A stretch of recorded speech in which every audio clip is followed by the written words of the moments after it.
Hello friends, I am doctor Shobha. Welcome to my channel. आज मैं आपको बिहार बोर्ड के क्लास 12 का रेनबो बुक का first poem sweetest love I do not go पढ़ाने वाली हूँ। If you like my video, please don't forget to like and subscribe this channel. So let's start. Before starting the poem, हम लोग पहले थोड़ा introduction देख लेते हैं। John Donne was born in 1572 and died in 1631. He was a pioneer of new kind of lyrical and satirical verse called metaphysical. Metaphysical का मतलब क्या है? आध्यात्मिक। वो एक पायनियर मीन्स शुरुआत करने वाले। तो वो एक नए तरह का लिरिकल, गीतात्मक और सटायरिकल यानी व्यंग्यात्मक वर्स के शुरुआत करने वाले पोएट थे, जिनका जन्म लंदन में एक बहुत ही समृद्ध व्यापारी रोमन फैमिली में हुआ था, रोमन कैथोलिक फैमिली में। और at a time when England was staunchly anti Catholic, और उनका जन्म उस वक्त हुआ था जब इंग्लैंड बहुत स्ट्रिक्टली एंटी कैथोलिक था, बहुत strictly. Donne was force to leave Oxford University without a degree because of his religion. और चूँकि वहाँ बहुत स्ट्रिक्टली एंटी कैथोलिज्म फॉलो हो रहा था, इसलिए डन को ऑक्सफोर्ड यूनिवर्सिटी बिना डिग्री प्राप्त किए ही अपने धर्म के कारण छोड़ना पड़ा। ही स्टडीड लॉ, उन्होंने लॉ की पढ़ाई की, एंड उसके बाद वो थियोलॉजी भी पढ़े। थियोलॉजी का मतलब है धर्मशास्त्र।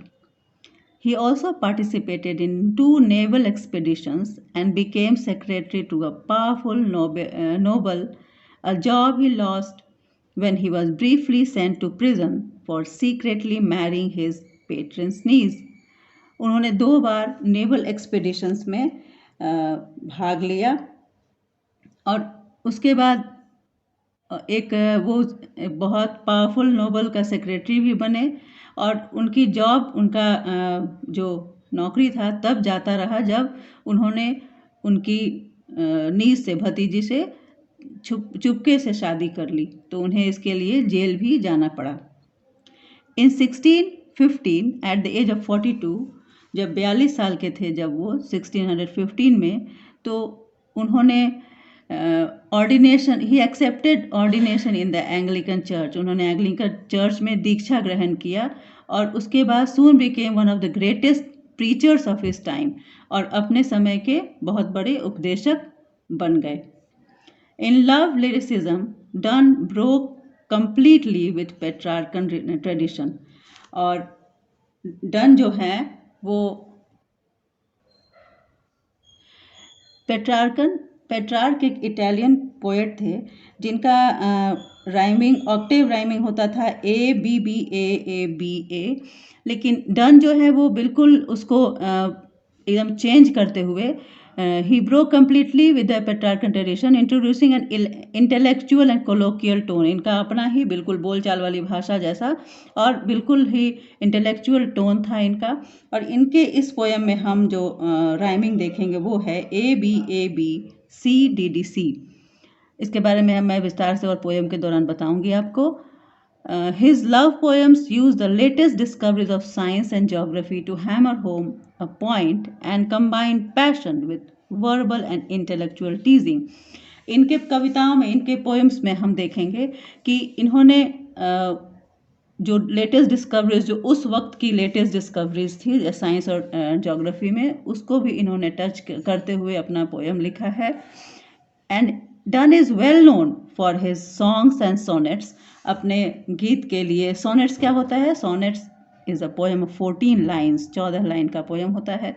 सटायर्स, व्यंग्यात्मक लेख, एंड एलिजीज, शोक गीत, सेरमन्स, उपदेश।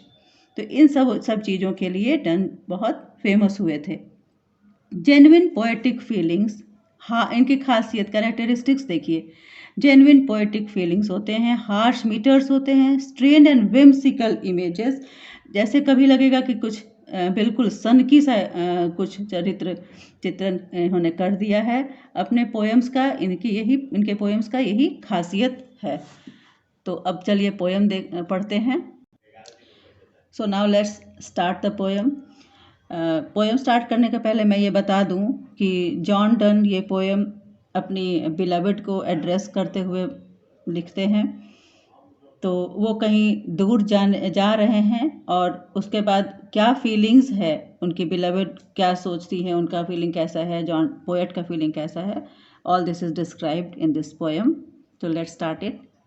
Sweetest love, I do not go. Before starting, I should tell you that there are some spellings which are from the old English. So I will tell you in between. मैं बीच बीच में बताती रहूँगी कि ये old English का spelling है। Sweetest love, I do not go for weariness of thee. The poet says, addresses his beloved, अपने beloved को एड्रेस करते हुए, संबोधित करते हुए कह रहा है कि प्रियतमा, मैं इसलिए नहीं जा रहा हूँ। I do not go for weariness of thee, मैं तुमसे थक गया हूँ या तुमसे ऊब गया हूँ, तुमसे टायर्ड हूँ, इसलिए मैं जा रहा हूँ, ऐसा नहीं है। Nor in the hope the world can show a fitter love for me, और ना ही मैं इस आशा में यहाँ से जा रहा हूँ कि इस दुनिया में मुझे तुमसे बेहतर प्यार करने वाला कोई मिलेगा, कोई बेहतर मुझे तुमसे कोई अच्छा मिल जाएगा, इसलिए भी मैं नहीं जा रहा हूँ। But since that I must die at last, die यहाँ DYE डाई, हमें इसको डाई पढ़ना है, DIE die, must die at last, it is best to use myself in jest, thus by fan deaths to die. क्या कह रहे हैं poet? कह रहे हैं अपनी बिलवड को एड्रेस करते हुए कि मैं जा रहा हूँ, लेकिन ऐसा नहीं सोचना है कि मैं तुमसे थक के या तुमसे ऊब के जा रहा हूँ, और ना ही इस उम्मीद में, इस आशा में मैं जा रहा हूँ कि इस दुनिया में मुझे तुमसे कोई बेहतर प्यार करने वाला मिलेगा। लेकिन since that I must die at last, मुझे एक ना एक दिन तो मरना ही है। It is best to use myself in jest, जब मुझे कभी ना कभी तो मरना ही है, तो जब तक मैं हूँ, जिंदा हूँ, तब तक अम्यूज़मेंट में, जेस्ट यानी अम्यूज़मेंट में, यानी हंसी खुशी में अपनी ज़िंदगी को बिताते हुए मैं जाना चाहता हूँ। दस बाई फेन दस टू डाई, जिस तरह से हमें पता है कि हम सभी को मरना ही है, मुझे मरना ही है, तो मुझे तुमसे जुदा होना ही है। तो फेन डेट्स यानी ये एक माना हुआ, प्रिटेंडेड, फेक डेथ, जैसे मान लेते हैं कि मैं तुमसे जुदा हो रहा हूँ तो मेरी मौत ही आ रही है, उस तरह से मैं मरने का एक्टिंग ही समझो ये कि मैं तुमसे जुदा हो रहा हूँ, और उस तरह का thus by fan deaths to die, मतलब मैं मर रहा हूँ या तुमसे जुदा हो रहा हूँ, तुम ये समझ लो कि मुझे जब जीना।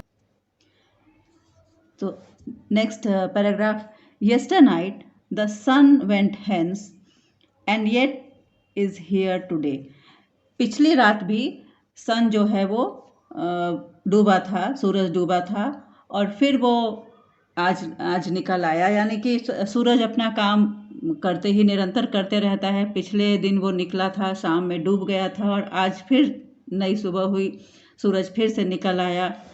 He had no desire nor sense, वो भी जाता है और फिर आ जाता है, और उसके पास कोई डिज़ायर नहीं है, उसके पास कोई इच्छा नहीं है, कोई और सेंस भी नहीं है कि उसे जाना है और आना है। Nor half so short away, और ना ही उसके पास कोई शॉर्टकट है कि उसे जाके और किसी शॉर्टकट से जल्दी आ जाना है। वो अपना काम निरंतर करते जाता है, रोज़ सुबह निकलता है और रात में वो शाम में डूब जाता है, अस्त हो जाता है, और फिर अगले सुबह फिर वो निकल आता है।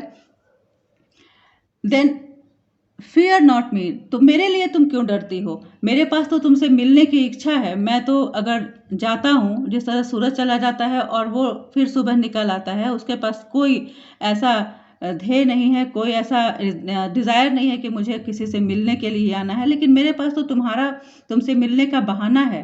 तो तुम चिंता मत करो। Then fear not me but believe that I shall make speedier journeys since I take more wings and spurs than he. और मुझे तो तुमसे मिलने का एक बहाना होगा, एक कारण होगा कि जिसके कारण मुझे जल्दी आना है, और इसलिए मेरी जो जर्नी होगी वो स्पीडियर होगी। काफ़ी तेज़ी से मैं अपनी जर्नी को, यात्रा को पूरा करके तुम तक आऊँगा, और ऐसा इतना जल्दी आऊँगा जैसे मेरे में अधिक पंख लगे हों और मैं जल्दी जल्दी तुम्हारे पास आ जाऊँगा। Now the next paragraph. Oh, how feeble is man's power, that if good fortune fall, cannot add another hour, nor a lost hour recall. Now the poet again says, poet कह रहे हैं कि इंसान का जो पावर है वो कितना कमज़ोर है। इंसान इतना ताकतवर बनता है, मैं बहुत ताकतवर हूँ, मैं ये कर सकता हूँ, वो कर सकता हूँ, लेकिन जब भाग्य अपनी भाग्य का हम सभी मानते हैं और कहते हैं कि जो भाग्य में होगा वही होगा। हम कितना भी कुछ करते हैं फिर भी कुछ बातें ऐसी होती हैं जिसे हम भाग्य पे छोड़ देते हैं, तो उस वक्त हमारा पावर कोई काम नहीं करता है। जो हमारी डेस्टिनी में होता है, whatever is in our fortune falls and we don't और we cannot change it. So उसी पे पोएट यहाँ कह रहे हैं, O how feeble is man's power, that if good fortune fall cannot add another hour. इंसान का power कितना फीबल है, कितना कमज़ोर है कि अगर हमारे भाग्य में कुछ अच्छा है, कुछ अच्छे दिन, अच्छा चीज़ चल रहा है, तो हम उसमें और समय में बढ़ोतरी नहीं कर सकते हैं कि चलो मेरे साथ अच्छा हो रहा है तो और भी कुछ अच्छा हो, और समय के लिए ये अच्छाई बना रहे हमारे जीवन में। और nor a lost hour recall, और ना ही हम बीते हुए जो अच्छे समय हैं उसको हम वापस ला सकते हैं, ऐसा हम नहीं कर सकते हैं। बट कम बैड चांस, लेकिन ठीक है, जो मेरे साथ जो हमारे साथ बुरा समय चल रहा है, बुरा हो रहा है, उसे होने देते हैं। And we join it to our strength, और इसे हम अपनी शक्तियों से इसकी सामना करते हैं, अपनी शक्ति से इसे जोड़ते हैं। और अगर हमारे साथ कुछ बुरा हो रहा है तो उसे हम अपनी ताकत से, अपनी शक्ति से झेलते हैं। And we teach it art and length, और इस जो समय जो हमारे साथ जो बुरा चल रहा है या बुरा हो रहा है, उसको अपनी शक्तियों के साथ, अपनी कलाओं के साथ उसे अच्छे से गुजारते हैं, उसे अच्छे से हम व्यतीत करते हैं। Itself over us to advance, जो हम एडवांस से समय जो चल रहा है उसे हम ठीक से बिताते हैं। फिर अगले paragraph, When thou sighest not wind, but sighest my soul away. पहला 3 पैराग्राफ में तो पोएट जो है वो बता रहा है, जो हमने देखा कि पोएट बता रहे हैं कि वो जाएंगे और फिर लौट के आएंगे, और भाग्य और समय पे हमारा जोर नहीं है। समय बड़ा बलवान होता है, उसे जो करना होता है वो होता है, समय के साथ जो लिखा होता है हमारे साथ वो होता ही है। लेकिन बाकी जो पैराग्राफ्स, आगे के पैराग्राफ में, उन्हें एक अंदर से थोड़ा सा बेचैनी भी है कि कहीं मेरे जाने के बाद जो उनकी बिलवेड है वो कुछ अपने साथ हार्म न कर बैठे। तो उसे वो दिलासा देते हुए कहते हैं, उसे समझाते हुए कहते हैं कि तुम जब साय करती हो, साय करना मतलब होता है आह भरना।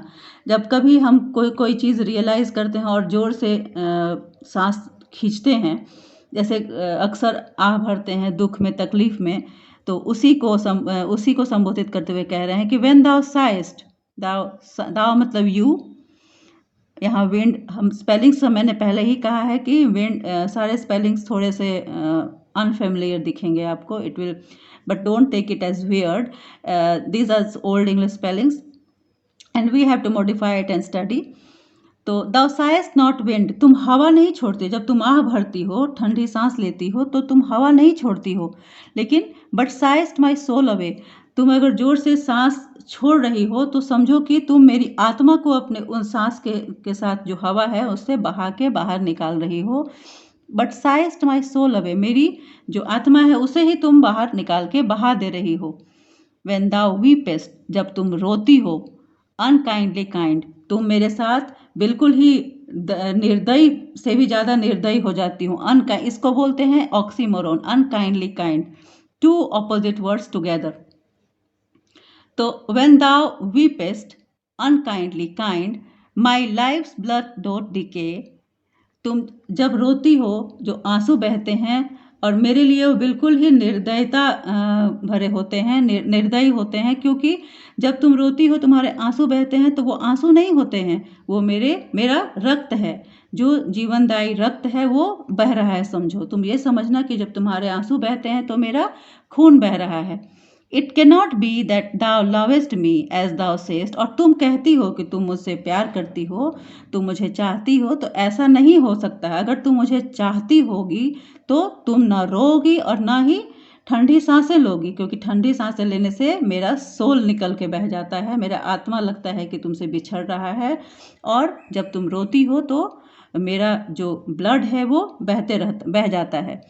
तो as thou सेस्ट, if in thine my life thou waste, thou art the best of me, क्योंकि इफ़ यू लव मी, अगर तुम मुझे चाहती हो, तुम मुझे प्यार करती हो, तो तुम ऐसा नहीं करोगी, क्योंकि if in thine my life, ऐसा करने से मेरी ज़िंदगी जो है वो बर्बाद हो रही है, और तुम बर्बाद कर रही है, दाव मैंने यू, तुम मेरी ज़िंदगी बर्बाद कर रही हो, और दाव आर्ट द बेस्ट ऑफ मी, और तुम ही तो हो जो मेरे लिए सबसे अच्छी हो, तो ऐसा तुम नहीं करोगी क्योंकि तुम मुझे प्यार करती हो। Now the last paragraph we are going to study. Hope you are enjoying, आपको समझ में आ रहा है। अगर आपको अच्छा लगे, समझ में आए, तो आप इसे लाइक और सब्सक्राइब जरूर कीजिएगा।